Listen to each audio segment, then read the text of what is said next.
municipal.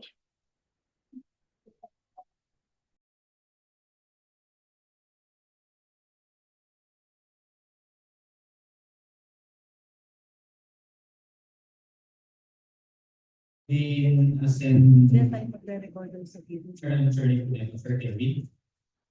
Ano ba kayo? Anong surname ko? Ha? Ascend, yes. And Mr. Ronald Cacao. Good morning. From SRAC Network and Data Solution, we have Ms. Shaila Cabebe. From Innovate Communication, we have Mr. Edmund Dulay. Morning, sir. From PLDT, we have Sir Lindo Tapneng Jr. and Mr. John Mark de la Cruz. Acknowledging also the presence of our attorney Maximilian Fernandez, main attorney. Next from Microgenesis, Mr. Brian de la Cruz. Morning. From AMDI, we have Miss Ana Gabriel. Okay. And Miss Edna Aplan. From Infiniban Inc., Miss Marjorie Mercado. From Data Lake, we have Mr. Edgar Chua. From SRAC NDS, Mr. Angelo Cabebe and EJ Bello.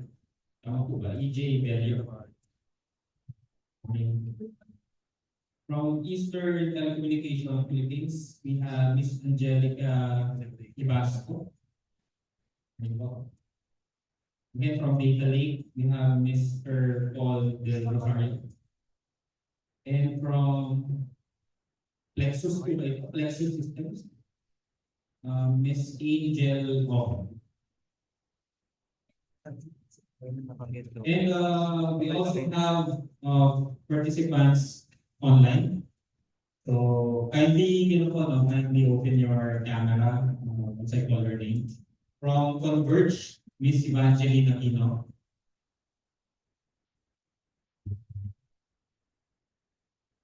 Good morning. From AMPI, Mr. Henner Kamiling. Mr. Kamiling. Good morning po. Good morning. Those are the participants here for this webinar conference. Okay, please proceed with your presentation.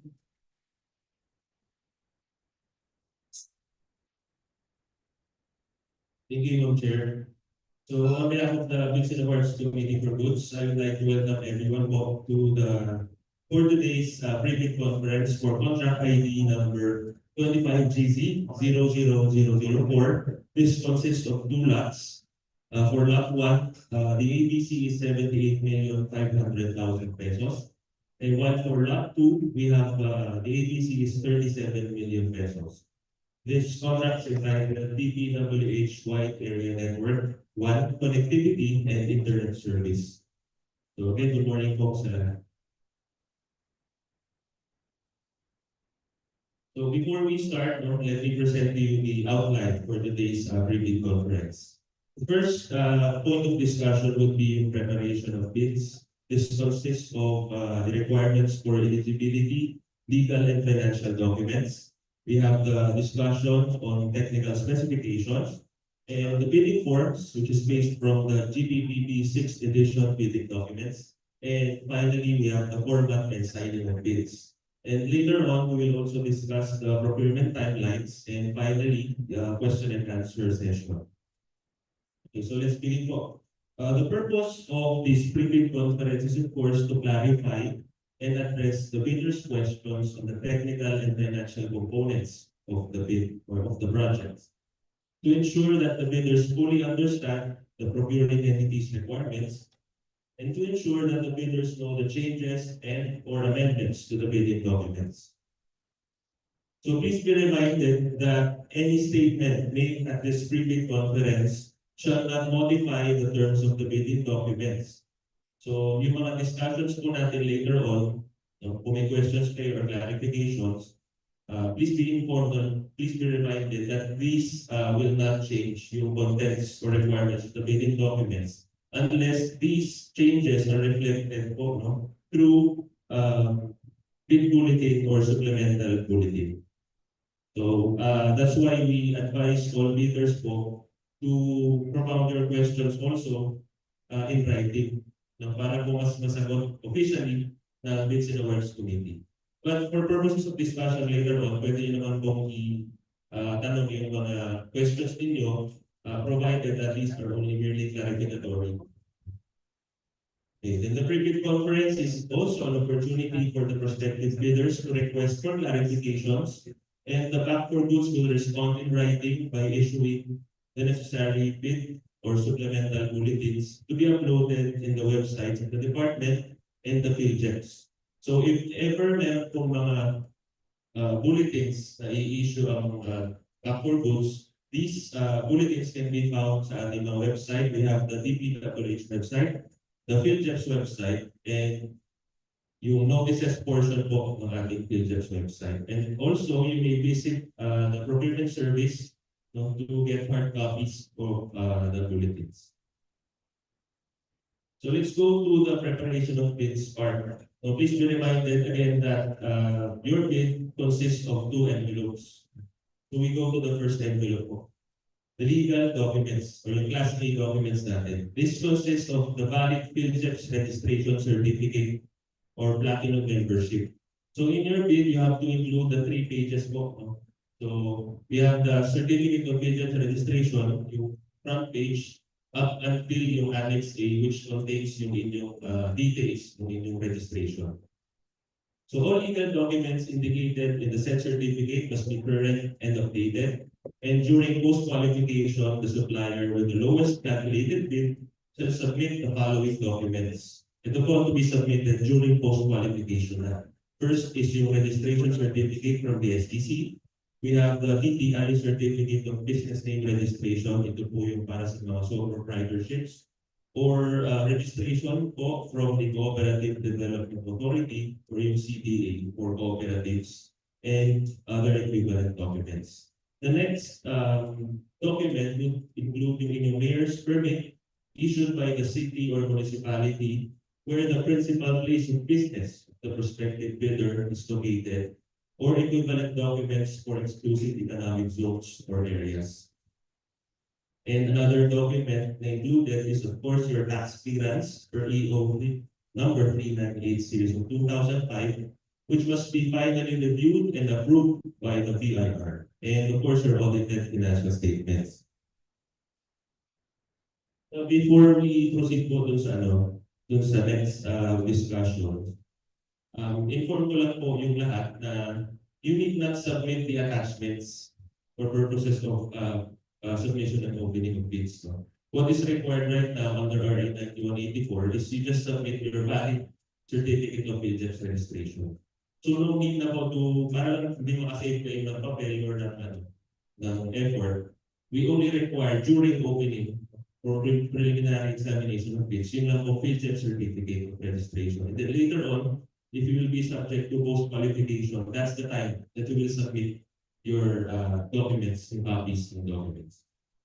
Now, again, this is an important reminder po, pursuant to GPPB Resolution 15-2021, so basahin po muna natin. Ang nilalagay po niya is that for the purpose of updating the PhilJets certificate of platinum registration and membership, all Class A eligibility documents, yun po yung kanina, shall attach to the certificate shall remain current and updated. And that failure by the prospective bidder to update its PhilJets certificate of platinum registration and membership with the current and updated Class A documents covered by Section 8.5.2 of RA 9184 shall result in the automatic suspension of the validity ng inyong certificate of registration. So, in other words, you have to maintain an updated list sa inyong Annex A, such that even if your PhilHealth certificate of registration is valid, kasi may validity po yun sa harapan, if dun sa Annex A na attachments, meron pong documents na expired or hindi updated, then that would essentially result to the automatic suspension po ng inyong PhilHealth certificate of registration. So please ensure that during the deadline, once you submit your document, your PhilHealth certificate of registration, updated po lahat yung Annex A na documents ninyo. Otherwise, we will consider the same pursuant to this requirement suspended po. So as if wala kayong PhilHealth during that time. So please ensure na updated po ang inyong Annex A documents. Now let's proceed to the technical documents. The technical documents consist of statements of all your ongoing government and private contracts within the period stated in the invitation to bid. Yung period po will be discussed later kung gaano katagal for previous contracts, including contracts awarded but not yet started, if any. The statement shall include for each contract the following. First, your name of contract. You have the date of contract, types of goods, amount of contracts, and value of outstanding contracts, date of delivery and user's acceptance or official receipts issued for the contract if the same has already been completed. Now, for the documents of ongoing contracts awarded but not yet started need not be submitted but to be presented during post-qualification. And again, another important reminder po is that yung non-disclosure of ongoing contracts, including awarded contracts yet to be started, coinciding with the contract to be bid, shall be a ground for disqualification. So the RA 9184 and the backward rules require that you disclose all your ongoing contracts, whether private or government contracts. This is important for purposes of computing your net financial contracting capacity. Yung NFCC po nito. Okay, ito po yung sample form. This is a sample form for your statement of all ongoing government and private contracts. So you just have to fill this out, include all your contracts, and then it must be signed by your duly authorized representatives. So this is form number 2 of the bidding documents. So nandun naman po yung form sa ating bidding documents. Okay, ito na po yung SLCC or yung single largest completed contract similar to the contract to be bid. This is found in clause 5.3 of the invitation instruction to bidders. Now for lot 1, the similar contract to the project shall be installation of wide area network connectivity equivalent to at least 50% of the ABC, which must be completed within 5 years prior to the deadline for the submission and receipt of bids. So 50% po for lot 1. And also for lot 2, ang requirement po ng SLCC is the installation of next generation firewall and or low Earth orbit satellite equivalent to at least 50% of the ABC. Also completed within 5 years prior to the deadline for submission and receipt of bids.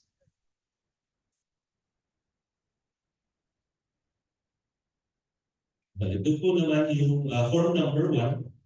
Katulad po ng form number 2 natin kanina, you just have to fill all the details required and this must be signed by your duly authorized representatives. So please ensure po that all the required forms are properly filled out. And if in case not applicable po yung ibang blocks, you just put NA for not applicable.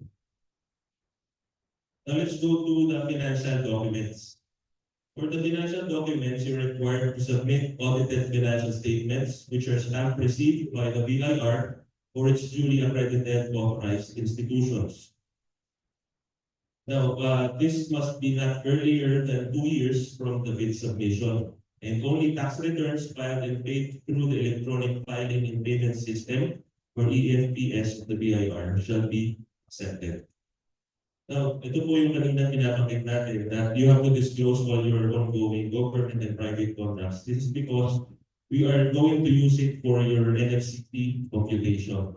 Now, the NFCC must be at least equal to the ABC to be bid, or the bidder may submit a committed line of credit from a universal or commercial bank, which is equivalent to at least 10% of the ABC.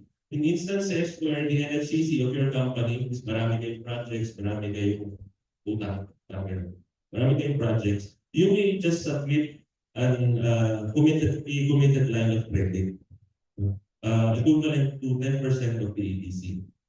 Now, the NFCC is computed using the following formula: current assets minus current liabilities multiplied by 15, and we subtract the product of that will be subtracted to the value of all your outstanding or uncompleted portions of projects under ongoing contracts, including contracts awarded yet to be started, which coincides to the contract to be paid. Now, yung Class B documents po natin, this is only applicable in cases where you intend to join through a joint venture agreement or JVA. Now, kung joint venture po kayo, you have to submit your joint venture agreement, or you can also submit a duly notarized undertaking in the form of an agreement or affidavit of your intention to form a joint venture. Either JV agreement or intent to form a joint venture. Okay, for technical documents, again, we want to remind you that the bid must be covered by a bid security. Now, the bid security may either be through a bid security declaration, nandiyan po yung form mamaya, bid security declaration, or any of the following forms of bid security. We have three. First is the cash or cashier's or manager's check issued by a universal or commercial bank, or a bank grant or guarantee or an irrevocable letter of credit issued by a universal or commercial bank. So the amount po is 2% of the ATC. And for the third form of bid security, we have a surety bond. However, it must be accompanied by a certification by the Insurance Commission that the surety or insurance company is authorized to issue such instruments. If a surety bond po yung gagamitin, it has to be 5%, at least 5% of the ATC. Now, another yung po kanina, and this is one of the forms that you can submit, yung ating bid securing declaration. This is in the form of an affidavit or undertaking, na andyan po yung conditions ng bid securing declaration. If you opt to use the bid securing declaration form, you don't no need na po na mag-submit ng other forms of bid security. Okay, as to the schedule of requirements, for lot number 1, it must be delivered within 65 calendar days upon receipt of the approved NTP. And also for lot 2, similarly, within 65 calendar days before upon receipt of the approved NTP. Now, for technical specifications, ito po yung part ng form na nandun yung inyong statement of compliance.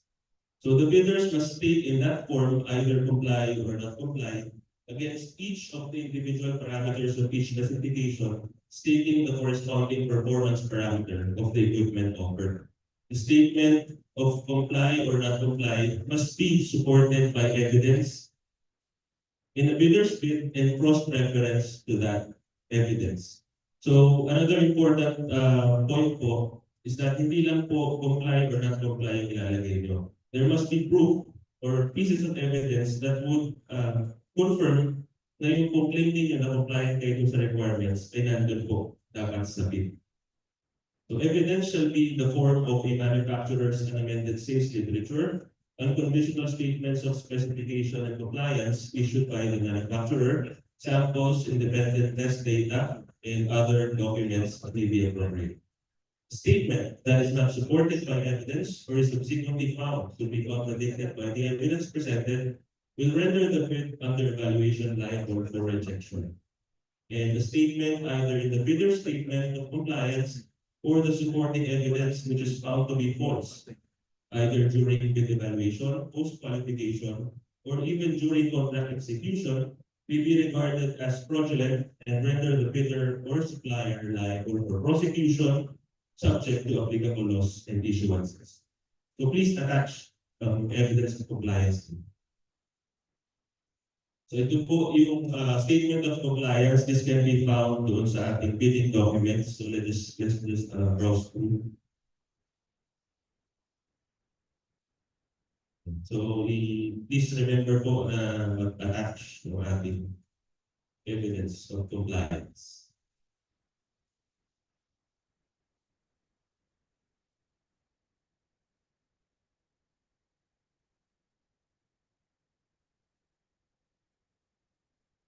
Now, let's go to the second envelope. Ito po yung ating financial component.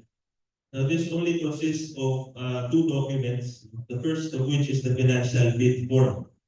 The price of the goods quoted should include all customs, duties, and sales and other taxes, and all bid prices shall be considered as fixed prices and therefore not subject to price escalation. And the bids, again, must remain valid for 120 calendar days from the date of opening of bids.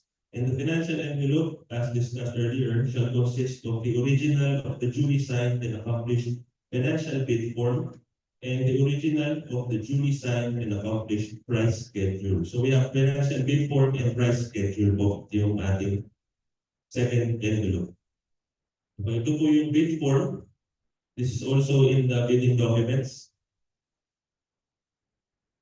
And yung price schedule, this is the price schedule for goods which are offered from within the Philippines, and we have another form for the goods that are offered or sourced from abroad. As to format and signing of bids, bidders must submit their bids through the duly authorized representatives using the appropriate forms provided in Section 8. Yun po yung kanina discuss natin na forms.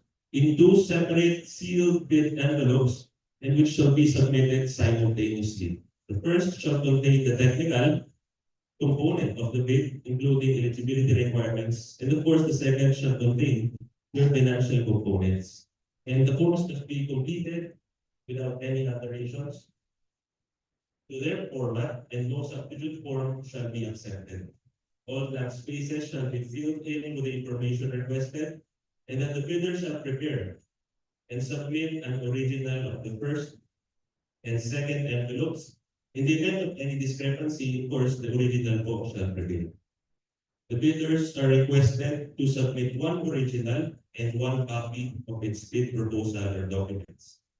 And of course, the bid shall be signed, and each and every page thereof shall be initialed by the duly authorized representatives of the bidders, and any interlineations, erasures, or overwriting shall be valid only if they are signed or initialed by the duly authorized representatives of the bidders. Yung interlineations po, yun po yung may ini-insert kayo doon sa paragraphs. So that's interlineation. So all erasures, edits, or side notes or marginal notes must be initialed by your duly authorized representatives to retain its validity. Okay, as to procurement timeline, the invitation to bid was posted since March 20, 2025, and today is the pre-bid conference. However, for questions that may not be answered today, you can send them through until tomorrow po. You can send them until tomorrow, the last day for bidders to submit written requests for clarifications. And if necessary, pakiabangan po on March 31, 2025, that's Monday, the Back for Goods may issue a bid or supplemental bulletin if necessary. And finally, our submission and opening of bids will be on April 7, 2025 at 10 a.m. So for Mr. Chair, that ends the discussion. Thank you, Attorney. So the floor is now open for any questions. May request lang po na yung mga bidders na magtatanong, please limit your questions to maximum of 2 per turn. Pwede pa naman po kayong mag-submit ng written questions by email. Ang hindi tayo sa time. Sa dalawa lang po, para lahat po kayo mag-entertain namin. Thank you. Okay, so for last one po, for the one connectivity and internet. Any question po from our respective leaders? Okay, so any question po? Yes, sir. Please state your name po and the company po. Thank you.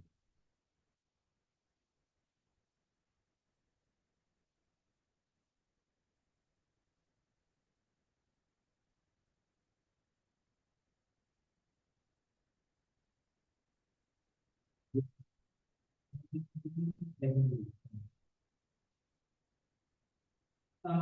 first question is for technical requirements regarding submissions of detailed diagram requiring IP addresses. Will this be taken as for the prepared IP address even before one connectivity and private IP? I believe dapat po hindi sa quality proven siya. And this is in an effort na hindi po siya maging quality doon sa internal IP ninyo. Ano yung question, sir? Meron po kasi, sir, part of the requirement is isasabit po yung detailed diagram with corresponding with details of, for example, IP address. Baka po yung IP address po na baka i-assign namin doon sa detailed diagram, baka po maging conflict po doon sa any private IP address. Usually yung IP address diagrams, sinasubmit during implementation. Ang magkakaroon na tayo ng discussion sa activities. And then number 2 po, sa lab 1, meron po lahat ng activity ba? Kasama po ba yung routers po? Kaya pakidun po sa internet na nasa lab 1 po. Yes, sir. Yung manage Siya. kasi kailangan may monitoring natin. So, hindi nyo siya monitor kung wala kayong router. Then, tapos sir, when it comes to management, ibig sabihin, we will manage it for you. Si DPWH po, we will not manage it. Yung one connectivity. Yan po, wala po kayong access sa any network monitoring. Yung equipment kayo na i-deliver nyo kayo yung router, sa inyo. Tapos yung monitoring tool, sa inyo rin naman, bibigyan nyo ng kanina. Salamat po. I-ano na natin sa loob. Salamat po. Any further question po or last one? Sa last one pa lang po, it's wired and IP radio.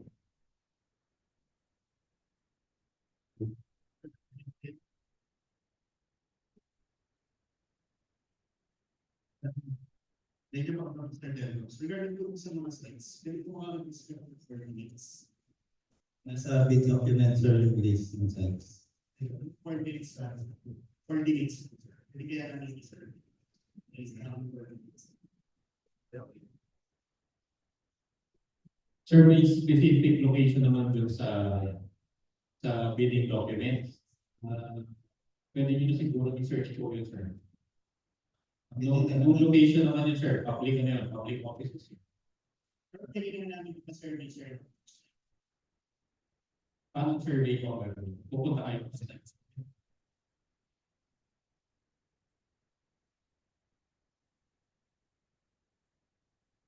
Sir, pwede naman po. So we don't require po na. Doon na, sa 7 na yung information. So, may ikot yung Up to you po, gusto niyo po i-survey, pero there's no requirement of the department. Site surveys. Okay. Sir, next question is, okay naman for sa mga thanks. Naman kasi nakalagay din sa bid documents na up to 25% lang. Total sites yung pwedeng i-sample. So, dapat majorities yung provider yung susupply.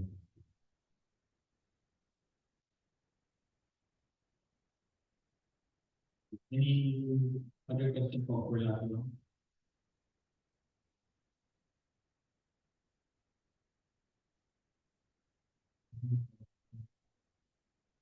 I'm directly on stock again.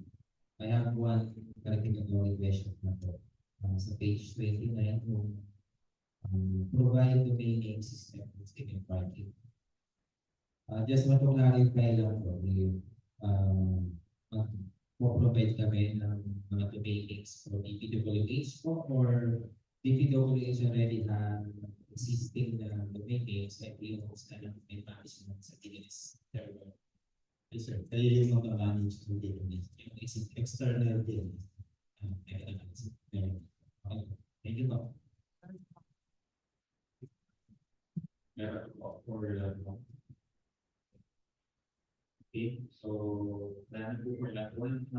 Again, you could still send po yung mga regions on inquiry until tomorrow. For that po, meron ba sa online? Sa online po, meron po bang questions sa lateral? AMTI or Converge, may question po for lab 1. For connectivity, IP radio, and internet. Okay, so since wala na si Mr. Okay, wala.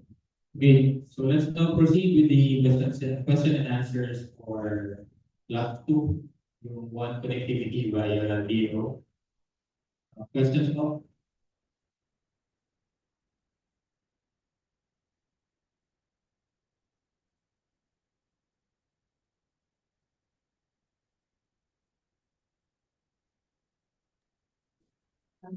Third question is regarding some SOCC. In consideration for working with SOCC, ano po ba yun? For example, yung someone who's project control. For example, kasama siya ng mga components, kasama siya sa starting date. Project.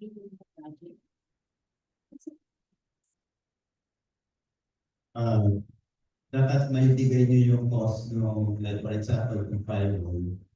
Yung cost lang yung firewall yung kukunin, hindi yung cost ng project.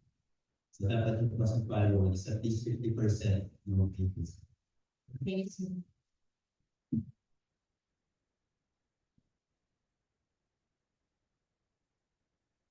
Please raise your hand na po.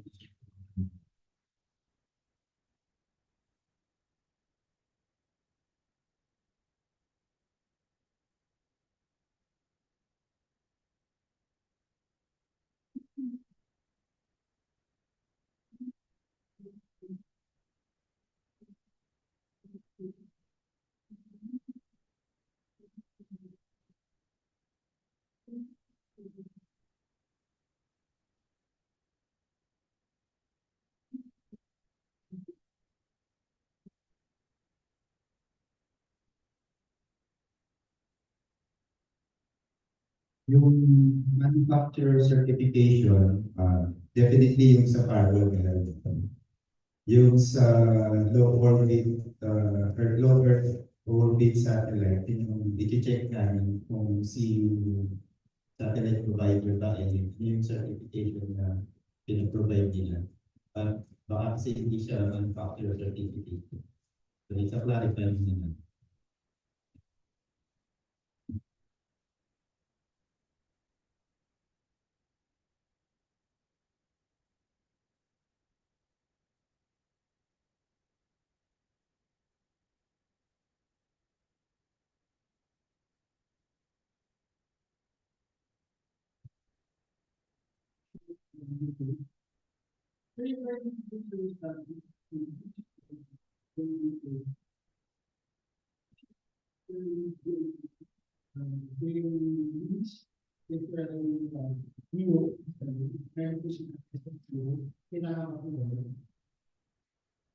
I-check muna natin yun, sir.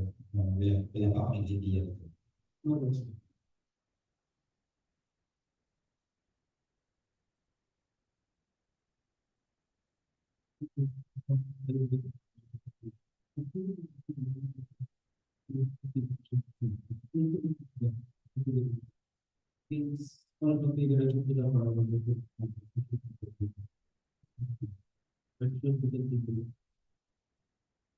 Ano sir, yung sa site, so ito-configure yung supply. Tapos dito sa central, assistance niya. Kami yung mag-configure, tapos yung assistance niya. Para mag-configure.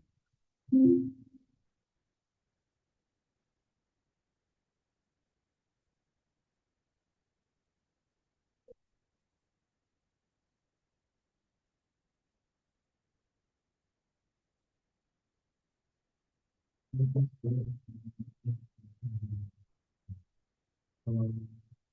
41, it's basically level 1 authorized to sell. Dun sa ano. Can you request the reactions po to the level 1 level 1? I-check ko na namin yun. Pero kung may requirement dito for zero, na meron kang dito ng dedicated object regulars. Yung pwede ko ba static tayo? Kasi as far as I'm concerned, phone change i-check din namin. Mag-issue na lang kami ng supplemental bulletin. And last na lang po, kung sa page 37, all components, including yung page, router, and accessories, must be of the same brand. Kasi especially yung page na yung mga flat performance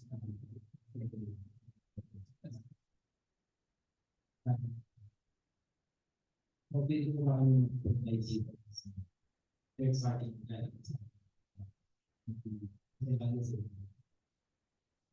i-check din namin kung ano yun. Okay,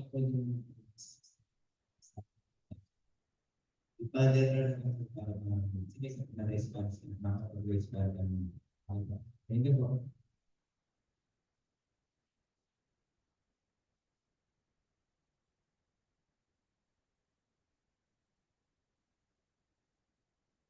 Questions po.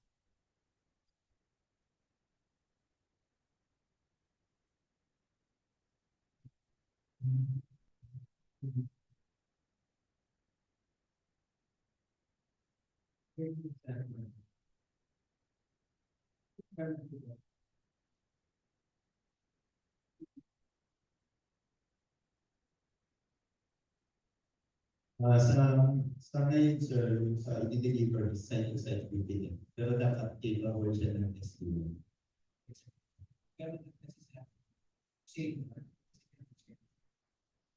Hindi, naka-ready kasi siya for SQ1. So, mas prefer kasi namin same brand ng existing para yung seamless yung compatibility. Ilan po ba yung existing insurance? Yung sa central office na sa Scala. So, dito lahat po balik yan. Sir, Pero di siya ibang district. ang lahat, ang standard po ng department is Palo Alto. Sir, lahat kayo. Meron several. Kumbaga, ang plan sa is to deploy lahat na same brand para seamless yung connectivity.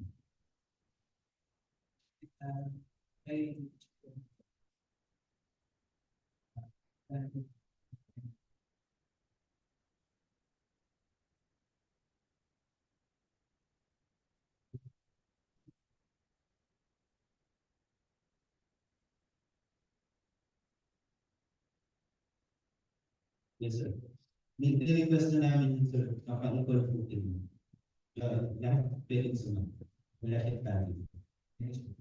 And then, for the support, sir, are we required to provide certification that we will provide 4 hours for all of the services?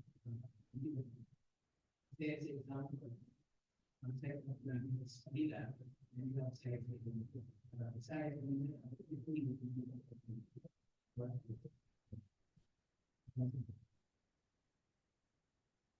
Check na lang namin sa paki-letter ng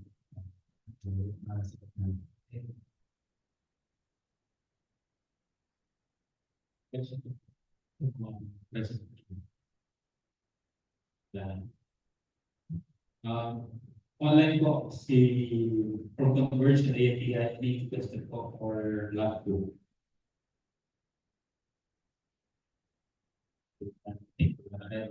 So, pa-flash na lang din schedule. Reminder lang po, no, you could still submit your inquiries via email or letter 1 hour before tomorrow until 4 p.m. And then, kung meron pong changes, or it will be officially issued by big bulletin or supplemental bulletin no later than March 31, 2025. And our opening will be on April 7, 2025. Okay, so kung wala na pong question, we now terminate this private conference for this project. Maraming salamat po for attending.